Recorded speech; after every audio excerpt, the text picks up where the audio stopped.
حصل عليها فعلا. تمام. فنيجي هنا برضو ان يفهم الرؤساء والمشرفون ويقتنعون به. يعني ايه؟ لازم المشرف، انا بقرا لك الجمله وبشرحها لك، لازم المشرف المباشر او الرئيس المباشر يكون فاهم هو بيقيمني على اساس ايه، ولازم يكون مقتنع بنظام التقييم. يعني ازاي تطلب من مدير انه يعمل حاجه هو مش مقتنع بيها او هو مش فاهمها؟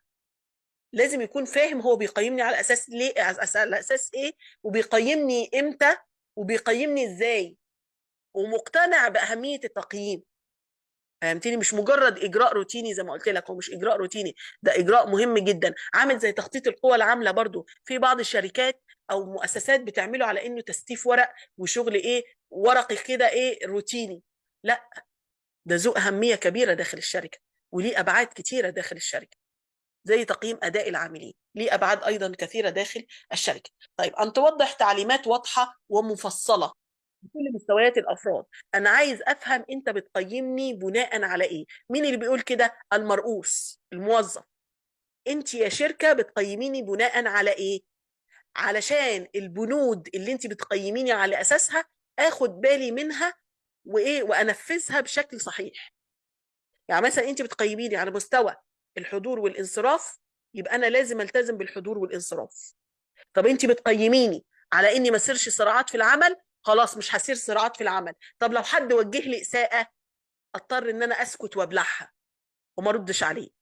ليه؟ عشان مش عايزه اكون مصدر لاثاره الصراعات في العمل، مش عايزه اتحول في التحقيق، مش عايز المكافاه بتاعتي تروح عليا، او ان التقييم بتاعي ينخفض، او ان الترقيه تروح عليا بسبب ان انا اتحول للتحقيق عشان واحد قليل الادب زي دوت شتمني او تطاول عليا. لا، انا هبلعها واطنشه ومش هرد عليه الاساءه، عشان انا بتقيم على اساس الصراعات في العمل. طب لو ما فيش تقييم على اساس الصراعات في العمل، يا نهار ابيض، انت ازاي تقول لي كذا، ويبدا يتخانق معاه. تمام. طيب، هنيجي بعد كده.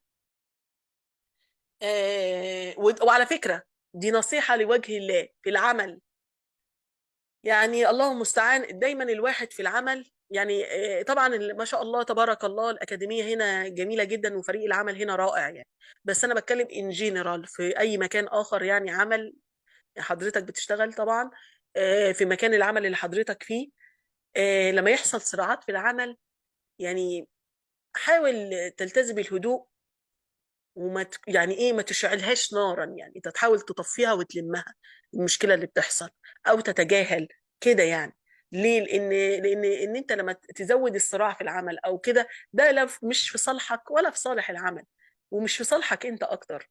فيفضل ان دايما الشخص يحاول يعني ما يكونش مصدر صراعات في العمل، او يحاول يتجنبها بمعنى اصح. طيب، تعالى هنا. احنا قلنا استخدام قوائم خاصة لتقييم كافة الأفراد طبعا، بحيث ان ان قائمة التقييم دي تكون موضوعية.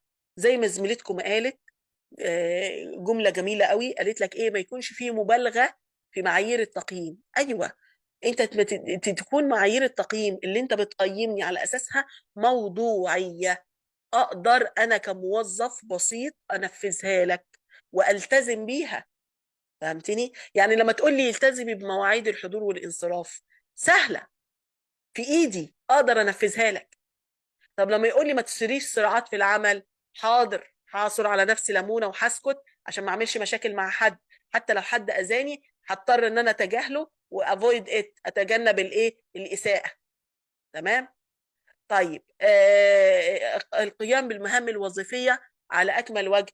هحاول أجتهد في شغلي وأثبت كفاءة وأكون شخص مجتهد ومثابر كده لحد ما أثبت نفسي في العمل وإن أنا جدير بالوظيفة اللي أنا فيها.